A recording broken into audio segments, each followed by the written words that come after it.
नमस्कार दोस्तों, मैं नीतीश कुमार ट्रस्ट इंस्टीट्यूट की ओर से आज मैं एक स्पेशल टॉपिक लेकर आया हूँ। कुछ विद्यार्थी सेमेस्टर 4 के उन्होंने मुझसे गुजारिश की थी कि सर कुछ वर्ल्ड हिस्ट्री के टॉपिक को बता दें ताकि एग्जाम में हमें आसानी हो जाए। तो मैं उन्हीं के कहने पर आज मैं एक प्रथम अफीम युद्ध के बारे में बताने वाला हूँ। मैं वही बता रहा हूँ जो आप एग्जाम में लिखने लायक चीज़ें होंगी, ठीक है, ताकि आपको अनावश्यक चीजें ज्यादा याद ना रखना पड़े और आप आराम से बना के लिख लें। ठीक है, आपका बहुमूल्य समय ना बर्बाद करते हुए मैं सीधे टॉपिक पर आ रहा हूं। जैसा कि आप जान रहे हैं, चीन एशिया का एक देश है, एशिया महादेश है, एशिया का एक देश है चीन। तो चीन में मिंग राजवंश का शासन था।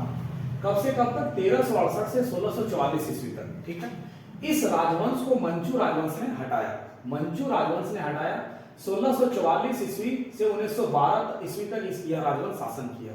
तो ये मंचू राजवंश जो था, इस मिंग राजवंश को कौन हटाया? मंचू राजवंश। तो वो राजा कौन था जो उस मंचू राजवंश का शासक कौन था जिसने मिंग राजवंश को समाप्त किया? तो वो था हॉग ताइची। मतलब कि हॉग ताइची जो थे, मंचू वंश के हॉग ताइची राजा मिंग राजवंश का खात्मा किए। ठीक है, और मंचू राजवंश की स्थापना की।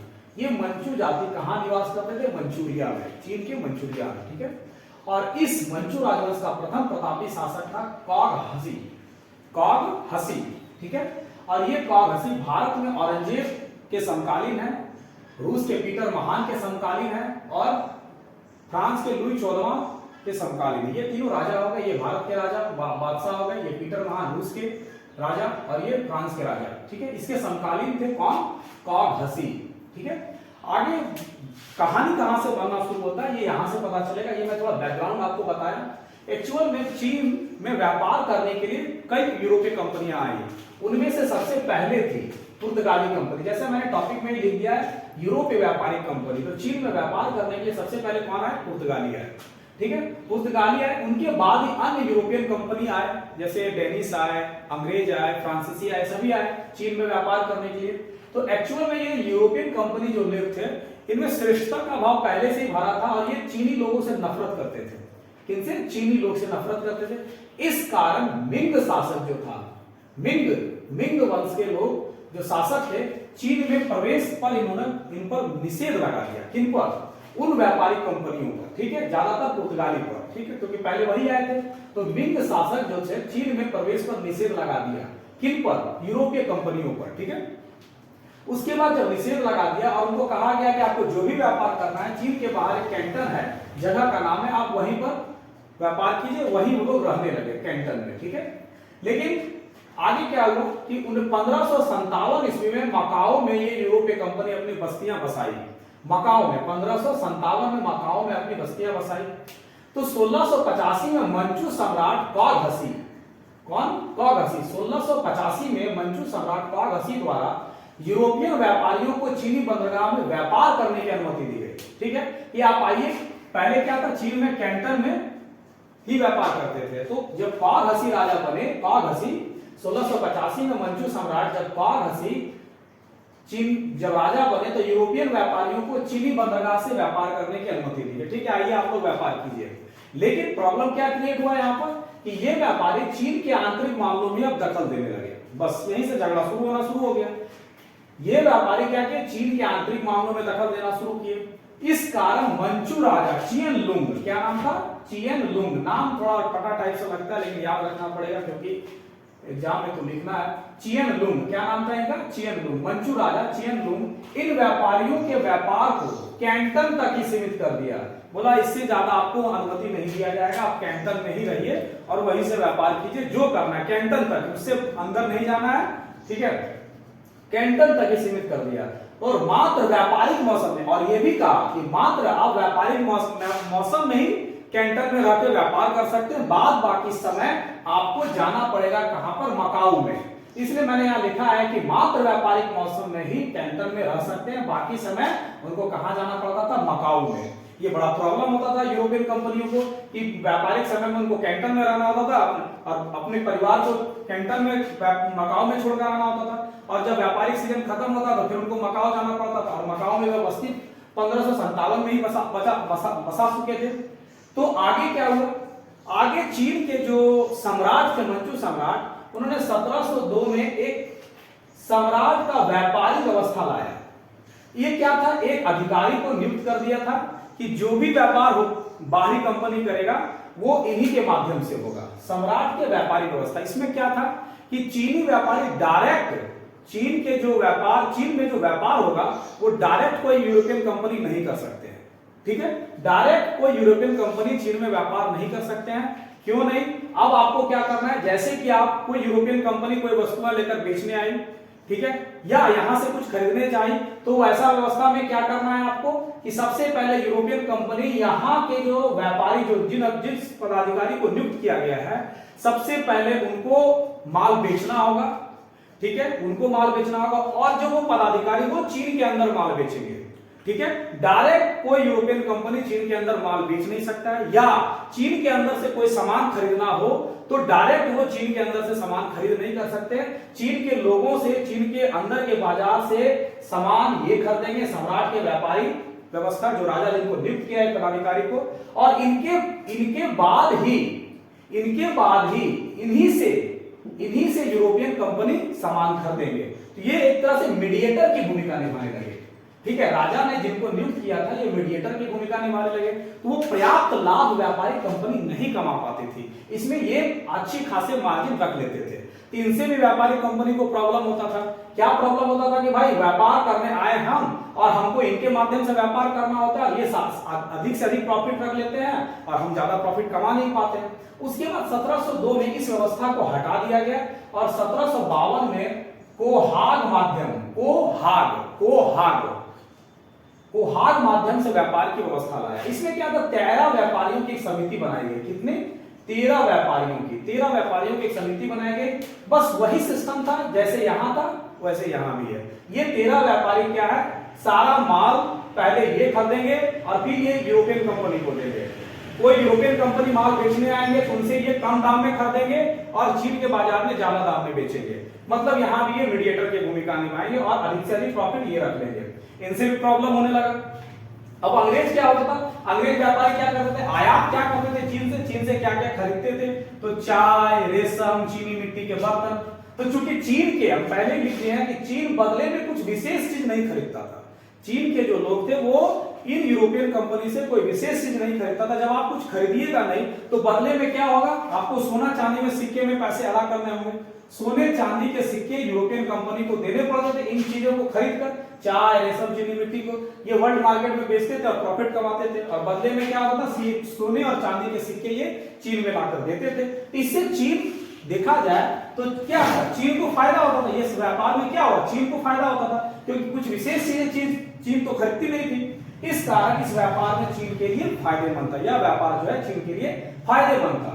अब अंग्रेज इस पर क्या किए, क्योंकि अंग्रेज को तो दिक्कत हो रही थी। एक तो यहां पर सारा प्रॉफिट मार्जिन रख लेते थे, ऊपर से ये चीजें लाकर यहां से खरीदते थे, बदले में वो बेच नहीं पाते थे कुछ।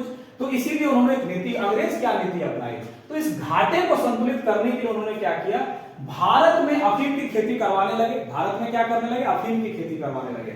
और अफीम की जो खेती होती थी, ठीक है, उस अफीम को लेके, क्योंकि चीन में तंबाकू की थोड़ी मोड़ी बिक्री होती थी, तो तंबाकू में अफीम मिलाकर ये चीन को व्यापार करने लगे।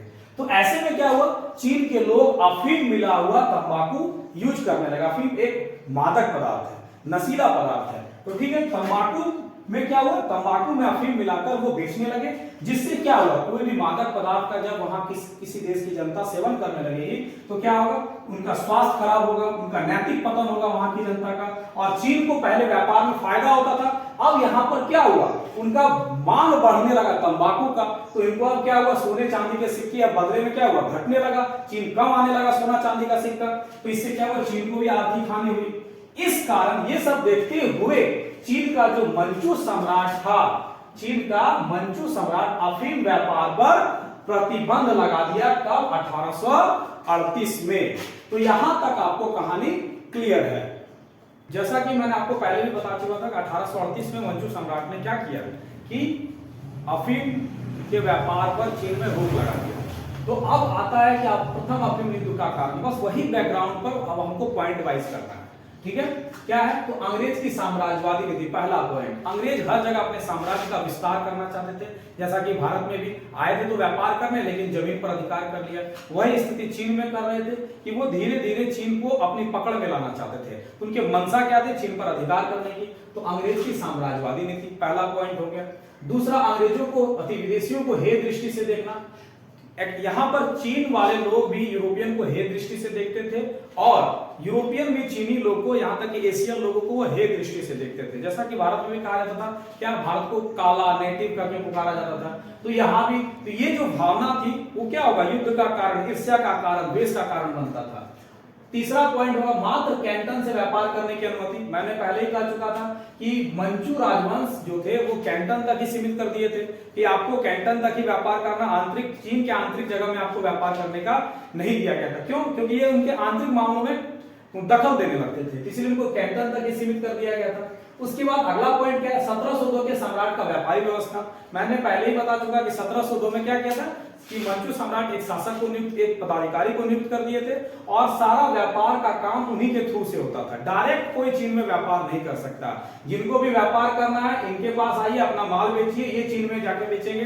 ठीक है, चीन वाले जिनको माल बेचना है वो यहां देंगे और फिर यहां से यूरोपियन व्यापारी के पास जाएगा। मतलब मीडिएटर की भूमिका निभाते थे। इसमें क्या होता था कि अधिक से अधिक प्रॉफिट ये रख लेते थे सम्राट के पदाधिकारी। ठीक है, तो सम्राट के पदाधिकारी वाली जो व्यवस्था थी, सम्राट की व्यापारी वाली व्यवस्था 1702 वाली स्थिति वो समाप्त करके फिर 1752 में कोहाग व्यापारिक व्यवस्था लाया गया। जैसा कि मैंने पहले बताया कि यहाँ इसमें 13 व्यापारियों की एक समिति गठित कर दी गई थी और यही जो चीज यहां था वही चीज यहां भी है। ठीक है, जो भी व्यापार करना इन्हीं के माध्यम से होगा। सारा बेनिफिट ये रखते थे, अधिक से अधिक बेनिफिट ये रखते थे। इसके कारण अंग्रेजी व्यापारियों को बड़ा प्रॉब्लम होता था कि मुनाफा का अधिक पार्ट ये रख लेते हैं, क्योंकि डायरेक्ट वो चीन में कोई व्यापार नहीं कर पाते थे।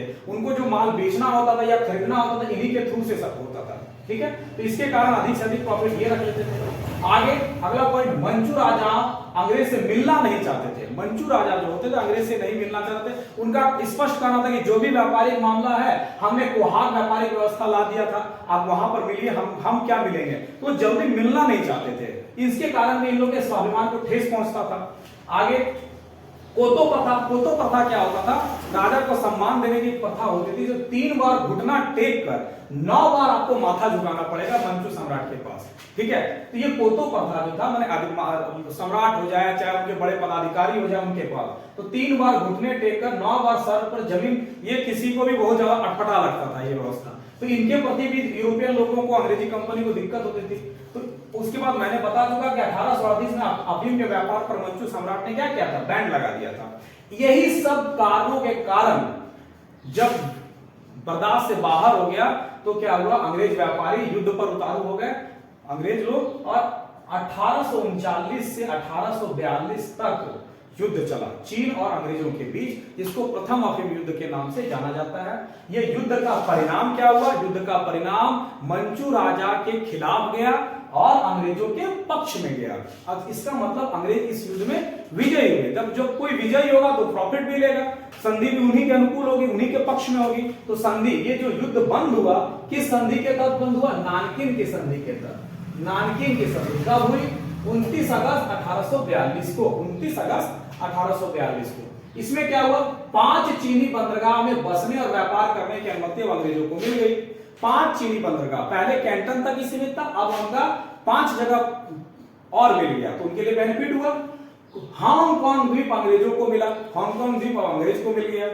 ठीक है, समानता की नीति के आधार पर व्यवहार। पहले देखिए कोतो प्रथा था, राजा मिलना नहीं चाहते थे, तो राजा मिलना नहीं चाहते थे, फिर कोतो प्रथा, ये सब जो था ये समानता के आधार पर नहीं था। अब वहां पर क्या हुआ? ये समानता के आधार पर व्यापार और व्यवहार करने की बात करने लगे। ये भी मानना पड़ा चीन के राजा को। आयात निर्यात की दर निश्चित कर दी गई, जो प्रॉफिट जो होता था मैक्सिमम इन लोगों को, उनको भी तय किया गया। आयात और निर्यात की दर निश्चित कर दी गई। कोतो प्रथा को समाप्त कर दिया गया। ठीक है, कोहाग प्रथा को समाप्त कर दिया गया। 2 करोड़ 10 लाख डॉलर युद्ध की क्षतिपूर्ति चीन को देना पड़ा। ठीक है, चीन के शासक को, मंचू सम्राट को 2 करोड़ 10 लाख डॉलर युद्ध की क्षतिपूर्ति देना पड़ा। तो इस तरह यही है प्रथम अफीम युद्ध। आपको इतना ही लिखना है। अब इससे चीन के सम्राट को क्या हुआ, स्वाभिमान को ठेस पहुंचा, उनके सम्मान को जनता उनका विद्रोह करने लगी और आगे यही मंचू सम्राट को 1911 की चीनी क्रांति के द्वारा हटा दिया गया। आगे बच्चों दोस्तों मैं आपको यही कहना चाहता हूं कि मैंने जो बताया है आपको उतना ही लिखना, अपनी भाषा में लिखना है, रटना नहीं है। हाँ कुछ शासक के नाम अटपटे हैं, ठीक है, उनको याद रखना है, कुछ तिथियां हैं जिनको याद रखना है, आगे अपने कॉमन सेंस को प्रयोग करके लिखना है। धन्यवाद।